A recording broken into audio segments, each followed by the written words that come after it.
கேது ஒரு விஷயத்தை கொடுக்குறாருன்னா நம்ம ஒன்று செய்த தண்டனைக்கு உள்ள வினைப்பயனாக இருக்கட்டும், இல்லை செய்ய போகிற தவறுகளை நீ பண்ணாதானே நமக்கு தடுக்கக்கூடிய காரணியாக செயல்.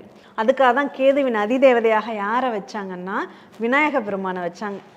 எந்த ஒரு நல்லது கெட்டதுக்கும் சாமி கும்பிட்றதுன்னா முதல்ல பிள்ளையாரை பிடிச்சி வச்சு தானே கும்பிடுவாங்க. அப்போ அந்த பிள்ளையாரனுடைய தன்மை தான் அந்த கேது பகவானுக்கும் உண்டு. நம்ம பிள்ளையாரை கும்பிடும்போது ஒரு விஷயத்த பண்ணிட்டு கும்பிடுவோம். என்ன பண்ணுவோம்? தலையில கொட்டிக்கும். ஏன்? தப்பு செஞ்சா தானே தலையில கொட்டிக்கணும். அந்த தப்பே செய்யலையே கொட்டிக்கணும்.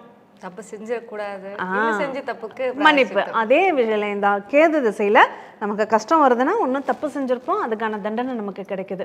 இல்லைன்னா தப்பு செய்ய விடாமல் நமக்கு இப்போ கஷ்டத்தை கொடுத்து நம்மளை நல்வழிப்படுத்துது. இந்த ரெண்டே விஷயத்தை புரிஞ்சுக்கிட்டோம்னா இந்த கேது பகவான் உங்களுக்கு அபரிமிதமான நன்மைகளை மட்டும்தான் தருவார். நம்ம ஒரு கஷ்டம்னு நம்ம நினைக்க வேண்டாம். இது கெடுதலாக நமக்கு இப்போ தோணலாம், இதனுடைய விளைவு நாளைக்கு நல்லதாகவே அது நடந்திருந்தா அப்படிங்கிற ஒரு பக்கம் மறுபக்கம் அந்த 8வது புக்கு உங்களுக்கு சொல்லும்.